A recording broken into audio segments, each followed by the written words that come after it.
bringing you the latest information on medicine, psychology, diagnosis, treatment, and prevention. Major medical advances are made each week, and each week the American Health Journal keeps you up to date. Hello and welcome to this edition of the American Health Journal. I'm your host, Roger Cooper. Today's program offers the newest information to improve the quality of your life.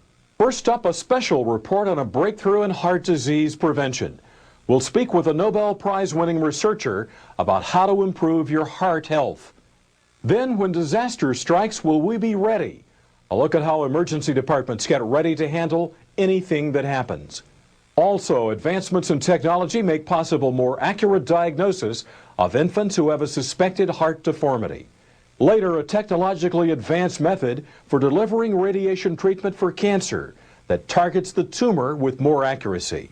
And finally, a discussion of migraine headaches, a real problem for millions of Americans. Now on the American Health Journal. An amazing discovery has proven vital to cardiovascular health: nitric oxide. Our executive producer, Roland Perez, interviewed the winner of the 1988 Nobel Prize in Medicine on this recent discovery. At the David Geffen School of Medicine at UCLA, I had the opportunity to interview Dr. Louis Ignarro. Dr. Ignarro won the Nobel Prize in Medicine for his research into nitric oxide. And now he's using nitric oxide in exciting new treatments for heart disease that produce instant and dramatic results that may lower blood pressure and even reduce cardiac disease. Nitric oxide was a molecule I wasn't studying until the late 1970s. My colleague who shared the Nobel Prize, Fred Murad, had discovered that nitric oxide could elevate the cellular levels of an important signaling molecule called cyclic GMP. And we became interested in how this might occur. We knew that drugs like nitroglycerin, which had been used since the days of Alfred Nobel 150 years ago to treat hypertension and treat heart pain, we knew the drug worked very well, but the mechanism of action was unknown. So we thought that perhaps the nitro part of nitroglycerin might somehow be converted in the body to nitric oxide.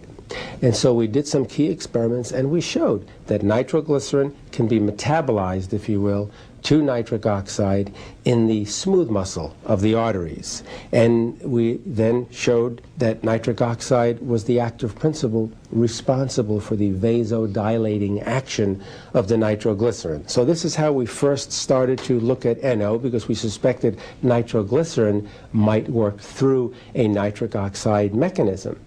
And what this led to, very simply, was the recognition that nitric oxide is such a potent vasodilator in the body, and we couldn't understand why our body would have receptors to interact with an outside chemical like nitric oxide, unless our bodies made nitric oxide, but we didn't know about it. So we set out on a 5-year project. It turned out to be 5 years to try to find and isolate a nitric oxide-like substance in the body. And that's when we discovered that the arteries, the endothelial cells of the arteries, actually make nitric oxide, the same nitric oxide that's generated from nitroglycerin. Once we meaning the scientific community, appreciated the protective effects of nitric oxide in the cardiovascular system, the question asked was, well, how can we stimulate our own nitric oxide production? So many drug companies set off, and they're still working on this, trying to develop prescription drugs for stimulating nitric oxide production.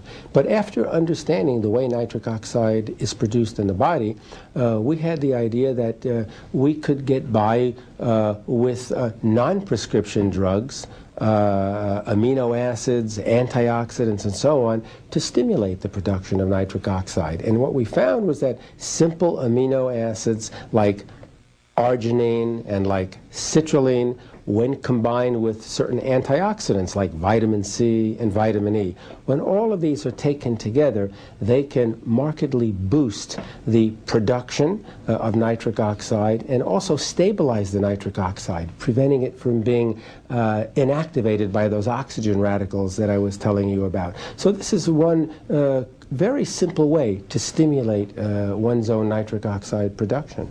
But there are other things one can do as well. For example, it's well appreciated in the past few years now that exercise is the body's principal way to increase nitric oxide production. When you're exercising, you have increased blood flow. Your heart is pumping the blood faster through the arteries. This increase in blood flow through the arteries stimulates nitric oxide production by the arteries.